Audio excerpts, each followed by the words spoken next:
حضرت عائشہ صدیقہ رضی اللہ تعالیٰ عنہ فرماتی ہیں ایک عورت تھی اور اسے نبی پاک صلی اللہ تعالیٰ علیہ وسلم نے وہ کلمہ پڑھ کے مسلمان ہوئی، مدینہ طیبہ آ گئی تو حضور نے مسجد نبوی شریف میں اس کے لیے مکان، ایک سادہ سا کمرہ ساتھ مسجد کے بنوا دیا، وہیں رہنے لگی۔ اکثر وہ سیدہ طیبہ کے پاس آتی تو حضرت عائشہ صدیقہ رضی اللہ تعالیٰ عنہ فرماتی ہیں وہ بڑی باتیں سناتی اور آخر میں کہتی وہ ہار والا دن بھی بڑا عجیب دن تھا اور میرے رب کی قدرتوں کا دن تھا، وہ بھی بڑا عجیب دن تھا۔ سیدہ عائشہ صدیقہ رضی اللہ تعالیٰ عنہ ایک دن فرمانے لگی کہ تو ہار والے دن کا بڑا ذکر کرتی ہے، وہ کیا دن تھا؟ تو خاتون کہنے لگی اماں جی وہ دن تھا جب میرے رب پر بھروسہ اور مضبوط ہو گیا، جس دن میرا اپنے رب پر توکل اور بڑھا، میرے ایمان میں یقین میں اور پختگی آئی۔ کہنے لگی میں ایک گھر کی کنیز تھی، نوکرانی تھی، اس گھر میں ایک بچی تھی جس کے پاس سونے چاندی ہیرے جواہرات کا ہار تھا۔ اس زمانے میں چمڑے کے اوپر لوگ ہیرے جواہرات لگاتے تھے، کئی دفعہ سرخ رنگ کے چمڑے پہ لگائے جاتے تھے، وہ بچی پہنتی تھی تو کہتی ہوں بچی کے اس نے اتار کے رکھا یا اس سے گرا وہ ہار تو چیل اسے اٹھا کے لے گئی گوشت سمجھ کے اور میرے سامنے اٹھا کے لے گئی۔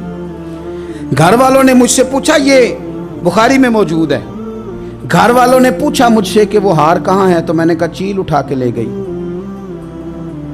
گھر میں کچھ چوری ہو جائے تو سب سے پہلا الزام کس پہ لگتا ہے؟ ملازمین پہ۔ کہتے انہوں نے مجھے بڑا مارا، بڑی تکلیف تھی، حتیٰ کہ میری شرمگاہ تک کی تلاشی، میری عزت اتنی خراب کی میں بتا نہیں سکتی۔ میں نے اپنی زندگی میں ایک واقعہ دیکھا، ایک امیر گھر میں چوری ہو گئی، ملازم کو اتنا مارا کہ وہ چارپائی پہ پڑ گیا، پولیس والوں سے اتنی مار پروائی گئی کہ وہ بیچارہ چارپائی پہ پڑ گیا اور پھر وہ اتنا بیمار ہوا اور کچھ دنوں کے بعد پتہ چل گیا کہ چور تو اپنا بیٹا ہے ان کا، پھر اس کا انتقال ہو گیا۔ اب وہ سیٹھ صاحب اور گھر والے آ کے مرنے والے کے کان میں معافیاں مانگ رہے ہیں، کان میں۔ تو میں نے ان سے پھر کہا تھا کہ یہ تو اب چلا گیا ہے، تمہارا زور چلتا تھا نا تو تم نے قانون خریدا اور تم نے اسے جتنا ہو سکا تم نے اسے مار پڑوائی، تمہارے پاس جو عدالتیں تھیں تم نے وہاں کارروائی کی، اب ایک عدالت قیامت کے دن لگے گی۔ یہ کمزور تھا نا، کچھ کر نہیں سکا۔ میرے نبی پاک صلی اللہ علیہ وسلم نے فرمایا سن لو،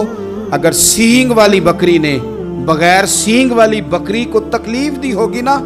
تو قیامت کے دن اسے بھی بدلہ دینا پڑے گا کہ تیرے پاس سینگ تھے اور تو نے اسے مارا تھا۔ وہ خاتون عرض کرتی ہے سیدہ عائشہ کی خدمت میں کہ مجھے بڑا مارا، مجھے تکلیف دی، میں کہہ رہی تھی کہ میرے سامنے چیل لے گئی ہے پر وہ نہیں مان رہے تھے، اماں جی انہوں نے مجھے بڑا مارا۔ حضرت عائشہ صدیقہ کہتی ہیں پھر کیا ہوا؟ کہنے لگی اماں جی جب کوئی میرا مددگار نہ رہا، مجھے تکلیف دے رہے تھے، رسوا کر رہے تھے، تو میں نے اپنے رب سے مدد چاہی، میرے رب کی طرف میں نے توجہ کی، میں نے کہا مالک اب تو ہی میرا مددگار ہے۔ کہتی ہے وہ مجھے مار رہے تھے تو وہ چیل جو ہار لے گئی تھی وہی لے کے واپس آ گئی اور ہمارے سروں کے قریب لا کے اس نے جب اس ہار کو پھینکا وہ مجھے چھوڑ کے سائیڈ پہ ہوئے، وہ میری بے گناہی جان گئے،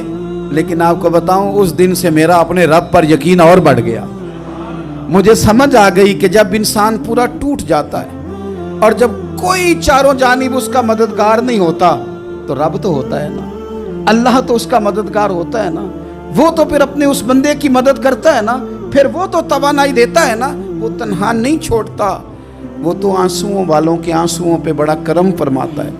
وہ تو قسم پرسی میں آ جاتا ہے، اس کی رحمت بڑھ کے استقبال کر لیتی ہے۔